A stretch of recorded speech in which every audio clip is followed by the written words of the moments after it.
Yang menciptakan perbedaan itu siapa? Allah, bukan? Makanya kita dalam hidup ini diajarkan untuk saling menerima dan menghargai perbedaan. Kalau wajah kita berbeda, berarti kita datang ke semesta ini untuk tujuan yang berbeda? Untuk peran yang berbeda? Berarti jalan kita pasti beda. Lah kenapa mesti sama? Henry Ford yang punya pabrik mobil Ford di Amerika, orang paling sukses di dunia otomotif, beliau mengatakan begini, kalian kalau ingin sukses jangan ikuti tangga yang sudah saya lalui, karena tangga ini hanya cocok buat saya. Kalian coba-coba mengikuti tangga ini, kalian tidak akan sukses, karena kalian sudah disediakan oleh Tuhan tangga yang lain. Hebat Henry Ford. Makanya jangan ingin menjadi orang lain. Jadilah dirimu sendiri. Karena kita ini sesungguhnya semuanya hebat, semuanya jenius, semuanya cerdas. Cuman kita kelihatan idiot, salah tempat.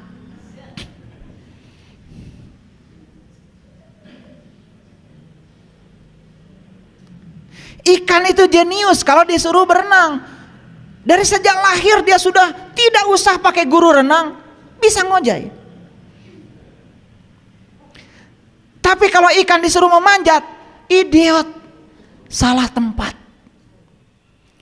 Monyet itu jenius disuruh memanjat, tapi kalau monyet disuruh berenang, idiot, salah tempat. Semua kita itu jenius, cuman kenapa kelihatan bodoh dan idiot? Salah tempat. Kita yang menempatkan diri kita di tempat yang salah. Saya yakinkan pada kita semua, tidak mungkin ada orang di dunia ini hidupnya tidak berguna. Karena tidak ada kelahiran yang tidak direncanakan, tidak ada. Percaya sama saya, Allah yang berfirman, "Huwallazi yusawwirukum fil arham kaifa yasha." Aku arsitek agung, tidak ada ciptaanku yang aku buat sia-sia. Semua aku rencanakan dengan matang. Tidak ada kelahiran yang kebetulan. Semua kita ini direncanakan oleh Allah. Lah, kenapa hidup kita hari ini banyak masalah? Karena hidup kita tidak sesuai dengan rencana awal Allah. Karena kalian bikin rencana baru. Pernah nggak dalam hidup ini nanya, ya Allah, saya direncanakan untuk apa di dunia ini? Pernah begitu? Pernah? Lah karena nggak pernah nanya nggak dijawab. Makanya siapa yang tidak mengalirkan pertanyaan, maka tidak akan dialiri jawaban. Tapi siapa yang rajin mengalirkan pertanyaan, jawaban akan datang tanpa diduga. Bisa lewat orang, bisa lewat apa saja. Makanya tanyakan sama Allah, ya Allah, sesungguhnya kelahiranku ke dunia ini yang sekarang untuk tujuan apa ya Allah? Saya pastikan Allah akan kasih jawabannya. Karena saya udah nanya. Saya tanya sama Allah, ya Allah, aku percaya Engkau adalah arsitek agung, Al-Musyawir. Tidak mungkin kelahiranku datang ke dunia tidak Engkau rencanakan. Bahkan Kau memilih ibu yang terbaik, memilih ayah yang terbaik, memilih kakak saya yang itu, memilih adik saya yang itu. Bahkan saya dilahirkan di tempat itu. Itu rencanamu. Dan sekarang saya ikut rencanamu saja. Ikuti aja. Makanya itulah yang disebut dengan menari bersama semesta. Tidak ada yang ditolak sekalipun itu menyakitkan. Karena menyakitkan itu pandangan pikiran kita. Siapa tahu di tempat itu Allah menunggu kita. Dan Allah selalu menunggu di tempat yang kita tidak suka. Percaya sama saya.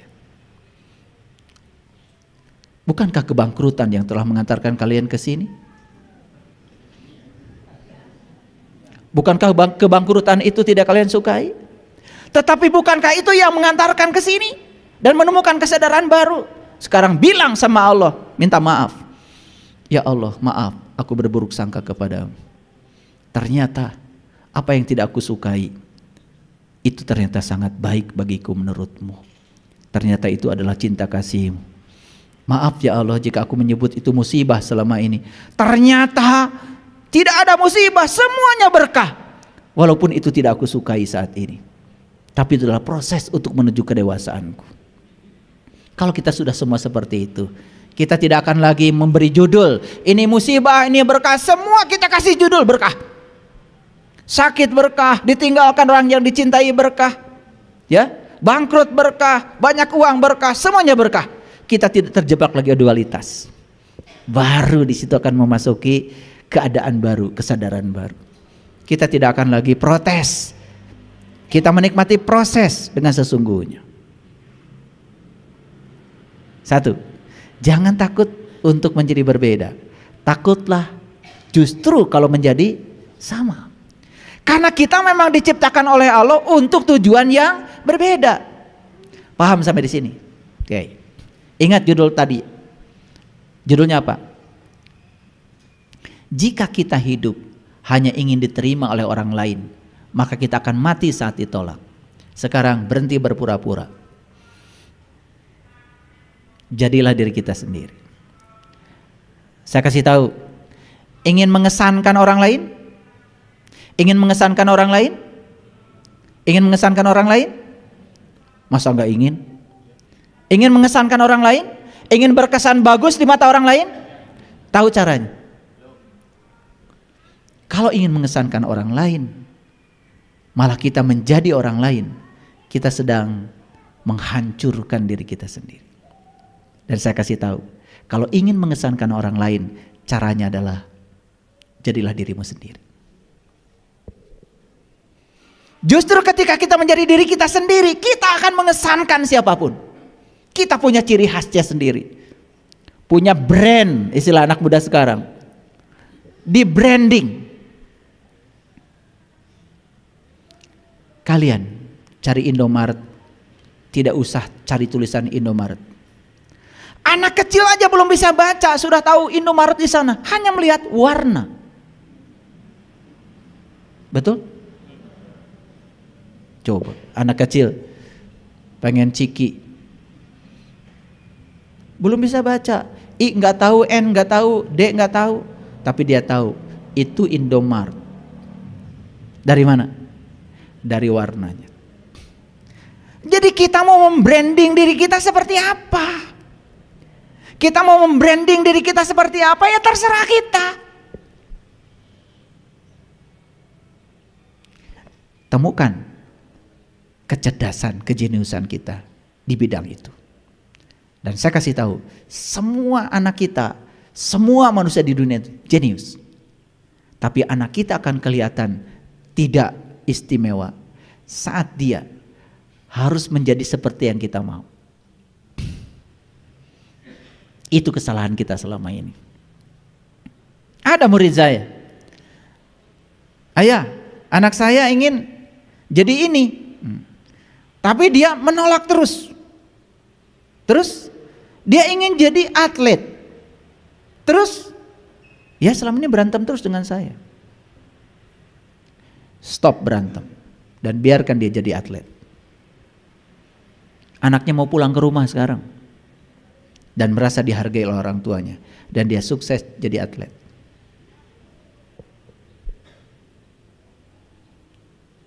Ya. Jadi secara fisiologi bentuk tubuh, secara psikologi manusia tercipta berbeda. Makanya latihan pertama untuk menerima dan menghargai perbedaan, kita oleh Allah dipasangkan dengan pasangan hidup kita. Jadi pernikahan itu adalah universitas kecil untuk latihan menerima dan menghargai perbedaan. Jadi orang yang di luar suka menyerang orang lain, itu pasti di rumahnya berantem. Orang yang di luar suka menyerang orang lain yang berbeda dengan dirinya, itu pasti di rumahnya gagal. Dan orang yang di luar toleran kepada orang lain, pasti di rumahnya udah toleran. Ini saya kasih tahu. Latihan pertama kita menerima dan menghargai perbedaan adalah di rumah. Dan tidak mungkin kita dipasangkan dengan yang sama. Makanya di Quran disebutnya azwaja, pasangan. Kalian tidak pernah beli sendal jepit kiri-kiri, kanan-kanan. Pasti kiri, kanan. Gak pernah beli sepatu kiri-kiri atau kanan-kanan. Pakai sepatu kiri-kiri atau kanan-kanan jatuh. Tapi kalau pakai kiri-kanan bersama, serasi, sempurna. Jadi saya kasih tahu, semua yang dalam rumah tangganya masih banyak konflik, sederhana sebetulnya. Tidak tahu tujuan menikah. Tujuan menikah cuma satu, latihan menerima dan menghargai bahwa Anda dengan pasangan Anda berbeda.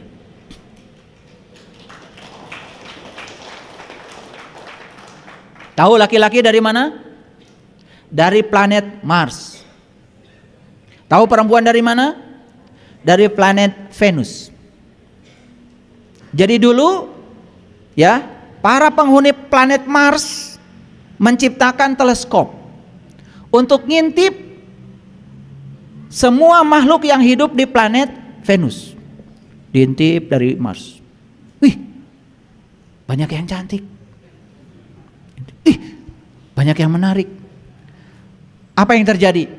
Setelah teleskop diciptakan di Mars, dan kemudian saat itu tahu ternyata di Venus banyak perempuan cantik. Penduduk Mars bikin pesawat. Lalu berbondong-bondong dari Mars pergi ke Venus. Terjadilah pernikahan antara penduduk Mars dengan penduduk Venus di Venus.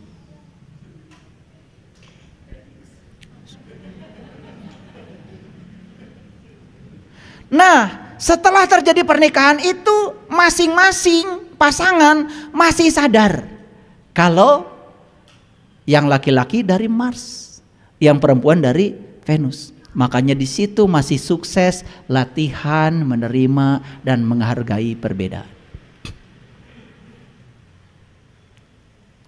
Setelah itu kemudian, setelah menikah, laki-laki dan perempuan yang di Venus ini ingin tamasya ke bumi ini. Naik pesawat ke sini. Begitu sudah sampai di bumi, dua-duanya lupa bahwa dia berasal dari planet yang berbeda. Di sini makanya berantemnya.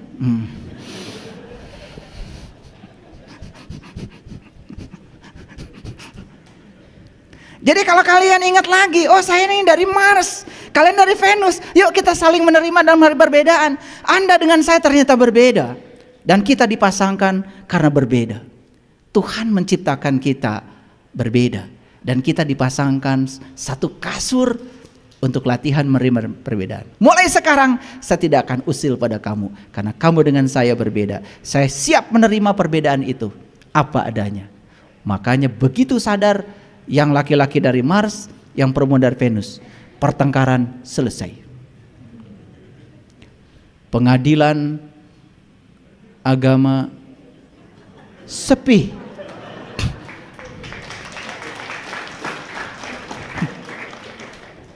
Jadi saya itu ingin bikin pelatihan gimana caranya supaya pengadilan agama sepi. Capek gugat menggugat. Mau sampai kapan? Setelah digugat, kemudian cerai, habis uang, anak jadi korban, mulai merencanakan katanya hidup baru. Bohong. Kalian akan dipasangkan lagi dengan yang sama atau lebih buruk dari itu. Karena kalau belum lulus matematika tidak mungkin remedialnya bahasa Inggris. Betul? Belum lulus matematika, remedialnya ya matematika. Kalau Anda belum bisa menerima pasangan Anda apa adanya, walaupun pasangan Anda dicerai dan Anda kawin dengan yang baru, maka Anda akan dijodohkan dengan yang sama atau lebih buruk sampai Anda bisa menerimanya. Itulah hukum alam. Ini sains. Ini sains, ini bukan soal keyakinan. Karena hukum alam itu Anda yakin gak yakin tetap berjalan. Hukum gravitasi tidak butuh persetujuan Anda. Gak butuh. Ya, gak butuh. Anda yakin gak yakin kalau Anda jatuh dari lantai 4 mati. Walaupun gak yakin kepada gravitasi. Hukum alam tidak butuh persetujuan Anda. Hukum alam berjalan sesuai dengan yang alam mau. Itu yang saya bicarakan barusan, bukan ranah keyakinan. Itu adalah ranah hukum alam. Paham sampai sekarang? Oke. Selesai ini, wah, luar biasa. Sekarang saya mau jadi diri saya. Diri saya dengan suami saya berbeda.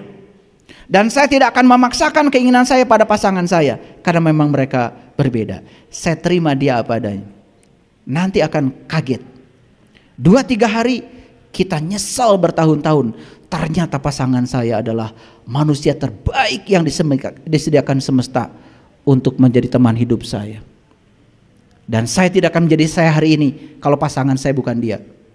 Ternyata dia makhluk limited edition yang disediakan semesta buat saya. Oke. Keren, keren. Nih hadirin ya. Buat apa sih kita konflik di keluarga? Yang akan jadi hancur tuh anak cucu kita bingung nanti. Ya. Semua itu, semua keputusan yang dimulai dengan rasa marah akan berakhir dengan rasa malu.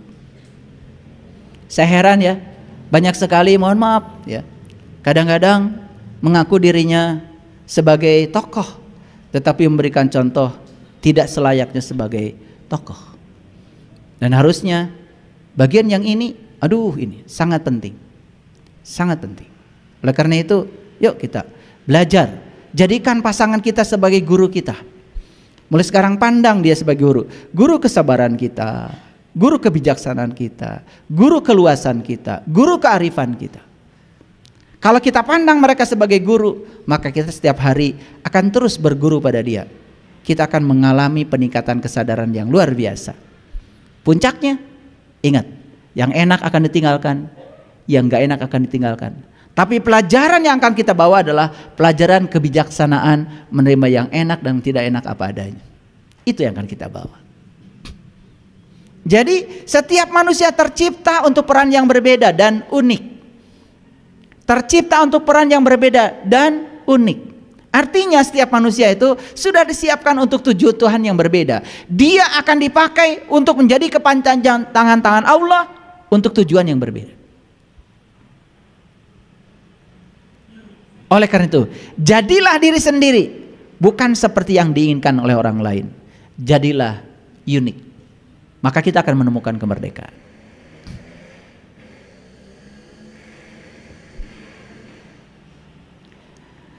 Selalu menjadi diri sendiri, ekspresikan diri, percaya diri, jangan keluar dan mencari kepribadian yang sukses dan menduplikasinya. Kalau ada orang yang dianggap sukses oleh pikiran kita, udah itu sukses di jalan dia. Dia punya kesuksesan di jalan yang lain. Jangan menduplikasi orang lain. Saya tidak mau menduplikasi anak saya harus menjadi saya. Karena saya percaya anak saya disiapkan oleh Tuhan untuk tujuan yang berbeda dengan saya. Makanya anak saya merdeka. Tidak pernah harus belajar ceramah ya seperti ayah. No. Dan saya tidak mau menduplikasi dia harus menjadi seperti saya. Karena siapa tahu kalau dipaksa dia harus menjadi seperti saya, dia tidak maksimal potensinya. Tapi kalau dia menjadi dirinya sendiri justru akan maksimal dengan sendirinya. Yuk kita bertobat ya. Betapa selama ini kita mengatur-ngatur Allah sesuka pikiran kita. Bahkan semua harus seperti yang kita mau. Begitu semuanya seperti yang kita mau, kita menganggap sukses. Begitu ada yang tidak kita mau dan kita menganggap itu kegagalan, apa yang terjadi? Kita akan mati. Kita akan mati karena menganggap semua penolakan itu tidak kita terima. Semua hal yang berbeda dengan kita pasti kita akan tolak, bukan? Betul? Jadilah diri apa adanya dan katakan apa yang dirasakan. Karena mereka yang peduli tidak penting. Mereka yang peduli tidak penting. Dan mereka yang peduli juga tidak keberatan. Itulah pentingnya jadi diri sendiri. Bagaimana cara menjadi diri sendiri? Cuma 5 langkah. 1, kenali dirimu luar dalam. 2, terima dirimu apa adanya. Terima dirimu apa adanya. 3, jangan bandingkan dirimu dengan siapapun. 4, temukan berkah yang Allah titipkan pada dirimu. Ternyata setiap orang datang ke semesta ini membawa berkah. Apa berkahnya? Setiap kita punya bakat sendiri-sendiri. Temukan bakat itu. Dan kalau bakat itu sudah muncul dalam diri kita, itu berkah yang dititipkan semesta pada diri kita. Tapi jangan lupa, langkah yang kelima, kalau sudah menemukan berkah karena bakat kita sudah ditemukan, langkah selanjutnya adalah bagikan berkah itu pada orang banyak. Bagikan berkah itu pada orang banyak. Jangan untuk dirimu sendiri. Kaya untuk diri sendiri tidak akan membuat kita kepada kebahagiaan. Tapi kaya kita bagikan membuat kita bersuka cita setiap saat. Saya kemana-mana selalu menyediakan uang di saku saya. Berapapun yang saya punya, saya bawa. Tadi malam habis dari kampus, mau turun ke Geger Kalong, gak bisa. Saya bilang sama anak saya, putar aja ke sana. Begitu sampai di Pondok Hijau, alhamdulillah Pondok Hijau ditutup. Alhamdulillah. Saya bilang, gak usah pusing-pusing, putar lagi. Kemudian ke sana, ke Setiabudi Regensi. Udah ada jalan nembus ke Ciwaruga ke atas. Begitu jalan di situ, subhanallah, memang harus ke situ jalannya. Saya menemukan beberapa orang sepanjang jalan yang memang perlu bantuan. Berkali-kali saya turun dari mobil, sampai anak saya tuh nangis. Ayah, kan capek ayah. Enggak apa. Capek ayah ngajar dari pagi sampai sore ini. Terbalas. Kenapa? Bisa membahagiakan beberapa orang sepanjang jalan. Maaf, uang 200.000, 300.000 mungkin tidak begitu berguna bagi kita. Tapi di pinggir jalan ada orang yang sedang mengharapkan 300.000 untuk menafkahi keluarganya. Begitu saya kasih, kemudian dia menangis. Ternyata dia sedang bingung. Karena apa? Karena anaknya sakit. Mau dibawa ke dokter nggak punya uang. Dan ketika kita memberikan itu dan mendengar ceritanya, bukankah kebahagiaan kita luar biasa? Uang yang disimpan di dompet kita tidak akan membuat kebahagiaan sebelum uang itu digunakan. Sama seperti listrik, perhatikan listrik. Listrik itu oleh PLN dijualnya tidak dalam joule, tapi dalam watt. Apa bedanya? Joule dengan watt beda. Kalau joule itu satuan energi, kalau watt itu satuan daya. Kalau daya itu banyaknya energi yang digunakan per satuan waktu. Itu namanya daya. Makanya daya itu watt, joule per detik. Terserah kita mau pakai joule mau pakai watt. Kalau joule, nih habis makan kita punya energi, itu joule. Energi ini disalurkan keluar. Berapa banyak energi yang disalurkan keluar per satuan waktu, semakin banyak energi yang disalurkan per satuan waktu, semakin berguna kita dalam hidup. Itu namanya daya. Coba listrik ini. Listrik yang 5 watt dengan yang 10 watt, beda nggak terang? Yang 10 watt dengan yang 25 watt, beda nggak terang? Beda. Kenapa? Yang 5 watt itu mengeluarkan 5 joule per detik. Terangnya segitu. Yang 25 watt mengeluarkan 25 joule per detik. Terangnya luar biasa. Terserah kita mau mengeluarkan berapa joule per detik ke semesta. Terserah kita. Itulah yang dikatakan manusia berguna. Jadi kalau kaya hanya memperkaya diri sendiri, itu namanya energi. Tetapi kalau kaya dialirkan ke orang lain, itu sudah daya, itu sudah joule per detik. Makanya PLN menjual listrik tidak pakai joule, pakai watt. Hebat ya. Pernah memikirkan itu? Ya sebetulnya sudah pasti tidak pernah. Sudah pasti tidak pernah. Yang penting rumah kita caang.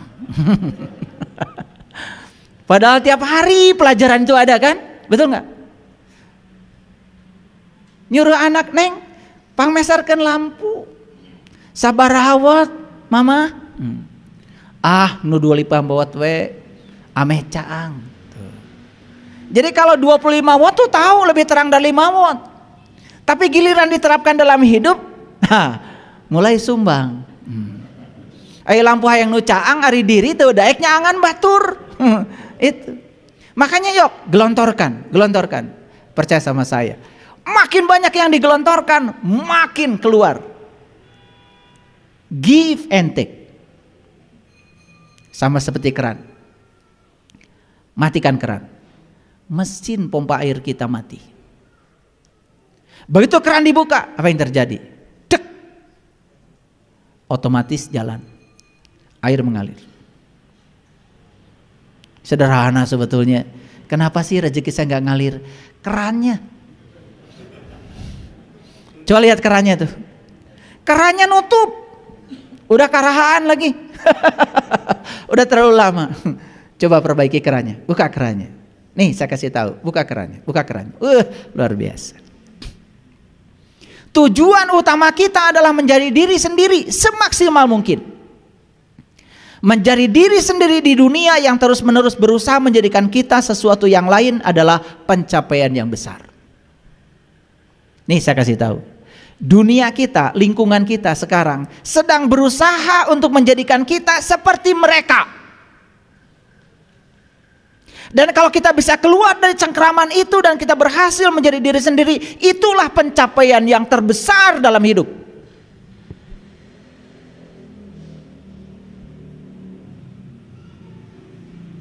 Saya di keluarga saya nggak mau jadi ayah saya. Nggak mau. Ayah saya kiai, saya nggak mau. Nggak mau.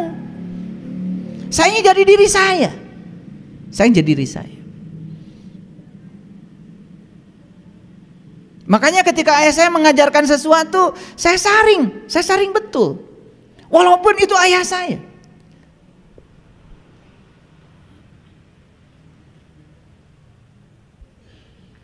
Saya masih ingat itu dialog dengan ayah saya. Itu bulan Ramadan itu. Kalau besok mau saum itu, awal saum biasanya ayah saya kumpulkan semua. Ngasih ceramah agama. Ayat yang dibaca udah pasti ayat Ramadan. Ya ayyuhallazina amanu kutiba alaikumusiyam. Itu yang dibaca itu. Hai orang-orang yang beriman, diwajibkan bagi kamu saum. Dan saya langsung nanya sama bapak, itu kan pak yang dihaikan orang beriman, hari orang iman tuh pak. Bapak saya besoknya bapak saya mendatangkan teman-temannya yang kiai-kiai, nitip cenapun anak. Wah, gara-gara kamari nanya. Tapi saya tetap tidak mau jadi orang lain. Saya tetap, ya nggak apa-apa. Saya dititipkan di pesantren ini, saya nerima. Dan puncaknya, saya juga tidak akan bisa menemukan kebenaran dalam diri saya kalau saat itu saya gagal menjadi diri saya. Masa cuma nanya gitu aja nggak boleh? Saya cuma nanya, Pak, kan yang dihaikan orang beriman. Ari orang teh iman pak. Bapak saya tuh diem, marah gitu. Tapi dan memang nggak bisa jawab, betul nggak? Ya, susah coba kalau punya anak kayak saya. Iya. Beliau lagi cerita tentang perjalanan perjalanan spiritual lah. Kan spiritual tuh selalu dikaitkan dengan langit ketujuh, betul nggak? Jauh sekali. Saya cuma nanya gini, katanya Allah dekat. Cek bapak, Allah teh dekat. Lebih dekat daripada urat nadi. Nah, penakna menit tebih keneh pak, menit tebih. Saya langsung dimarahin, murtad sih ya. Saya cuma ngomong begitu, padahal kan itu tuh dari diri saya gitu kan. Ya kan ada konflik di otak saya. Bapak saya bilang, Allah teh deket jeung urang, leuwih deket tibatan urat genggerong urang. Wah itu Bapak saya. Tapi di sisi lain beliau mengatakan, ya, untuk bertemu Allah tuh harus pergi jauh ke sana. Kan di otak saya jadi mulai mulek. Mikir saya, mikir. Nah, cenah cek Bapak, Allah teh caket ari pangina jauh-jauh teuing. Murtad sia. Wah, udah yakin saya dititipkan lagi besoknya. Nasib saya begitu. Tapi saya tidak berhenti, terus jadi diri sendiri. Karena itu bukan pertanyaan dibuat-buat. Maaf ya Bapak Ibu. Kan itu bukan dibuat-buat. Itu kontra kan di sini? Kontra. Sama seperti ini. Mohon maaf. Ya, ini saya pengalaman saya. Saya tanya, "Ari Baitullah teh di mana, Pak?" Ini bapak saya, nanya ke bapak saya. Di Mekah tuh jang nu kitu mah tong ditanya. Batur ge geus nyarahun. Oh. Katanya ai Baitullah teh naon, Pak? Iman Gusti Allah.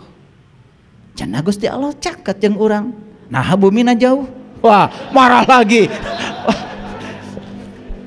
Wah, saya itu tiap hari. Tapi alhamdulillah. Waktu beliau umur 79 tahun, beliau menyadari semuanya dan beliau minta dibimbing oleh saya. Setelah saya melakukan pencarian, kemudian saya bilang sama Bapak, "Pak, abdi tos tepang sareng anu ku abdi dipilari salami ieu." "Bilih, Bapak." "Hoyong, mangga." Abdi ngantos. Jadi saya menunggu lama sampai beliau dari dalam dirinya sendiri minta dibimbing. Alhamdulillah. Sampai beliau meninggal, luar biasa. Nah, ternyata kejujuran itu mahal, Bapak Ibu. Membuang formula paradigma yang selama ini mencengkram itu untuk bisa keluar dari situ agar menemukan kebenaran sejati memang tidak mudah. Saya bertahun-tahun. Dan beliau baru minta kepada saya di usia beliau 79 tahun. Minta. Sampai yang terakhir beliau pernah bilang sama saya, "Ari sholat teh aya rasana?" "Aya, Pak." "Aya." "Ari iman teh aya rasana?" "Aya, Pak." "Ari Islam teh aya rasana?" "Aya, Pak." Tapi saya tidak bisa menjelaskan. Bapak harus mengalami sendiri rasa itu. Itu saya dialog dengan beliau itu sampai jam 3 pagi. Persis seperti dialog Ibrahim dengan ayahnya itu. Ternyata saya menyadari patung terbesar yang harus dihancurkan itu bukan patung dalam wujud fisik. Tapi patung terbesar yang harus dihancurkan adalah ketidakmauan kita untuk berubah. Itu patung yang paling besar. Sifat kita yang tidak mau berubah, merasa paling benar, merasa paling hebat, paling soleh, semua orang salah, dan tidak perlu mendengar siapapun lagi. Itu patung terbesar yang harus dikampakin. Dan saya baru sadar, ternyata Nabi Ibrahim yang dikampakin dari ayahnya bukan patung yang di luar, bukan yang bersifat fisik, tetapi sifat yang tidak mau berubah. Dan patung itu yang berbahaya dalam diri kita. Patung yang fisik apa bahayanya? Hanya seni, tapi ketidakmampuan kita untuk mengubah diri. Kekeh, merasa paling benar, merasa paling hebat. Itu yang sangat berbahaya. Hadirin, sudah banyak yang saya sampaikan hari ini. Dan yang terakhir saya ingin menyampaikan satu ayat yang sangat penting untuk kita renungkan.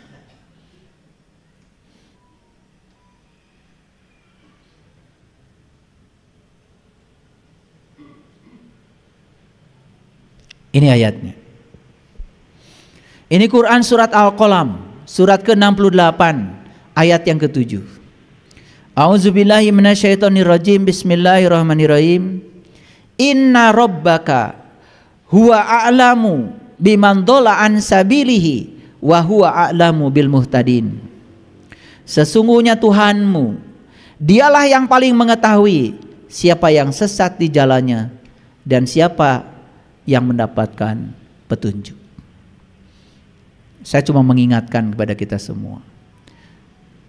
Manusia sekelas apapun di dunia ini, tidak ada yang diberi hak untuk menyalahkan orang lain. Tidak ada yang diberi hak untuk menghukumi orang lain. Apalagi menganggap ini sesat, ini tidak sesat. Tidak ada yang diberi hak itu. Karena Quran sendiri mengatakan, sesungguhnya Tuhanmu, dialah yang paling tahu siapa yang tersesat di jalannya dan siapa yang mendapatkan petunjuk. Ayat ini semoga menjadi referensi bagi kita untuk tidak gegabah dalam menilai orang lain. Biarkan semua orang berjalan di kesadarannya masing-masing. Tidak ada yang salah. Bahkan orang yang melakukan kejahatan hari ini pun bagi saya, biarkan. Dia akan belajar dari yang dilakukannya. Saat dia melakukan kejahatan, dia juga akan menerima akibatnya. Saat dia menerima akibat, dia pun akan belajar dari akibat yang ditimbulkannya. Semesta tidak pernah menghukum siapapun, hanya mengajarkan supaya tambah baik. Semesta ini diciptakan oleh Allah menurut hukum sebab akibat. Siapapun yang menimbulkan sebab baik akan menerima akibat baik. Siapa yang menimbulkan sebab buruk akan menerima sebab yang buruk. Oleh karena itu, jangan usil, jangan komentar, maafkan semua orang dan biarkan mereka berjalan di jalannya masing-masing. Setiap orang punya jalan hidup masing-masing. Orang suci hari ini mungkin pernah punya masa lalu.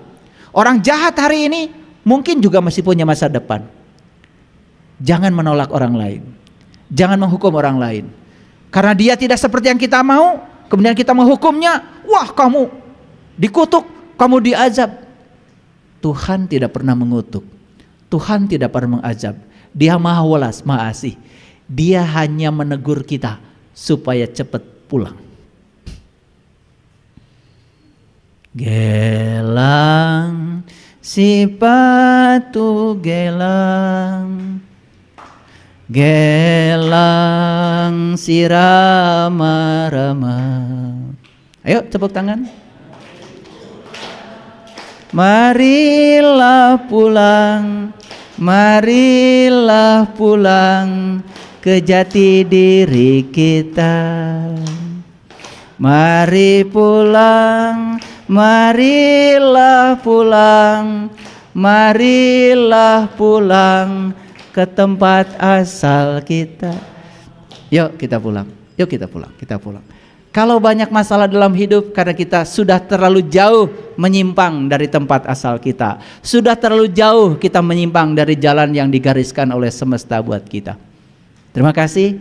Assalamualaikum warahmatullahi wabarakatuh.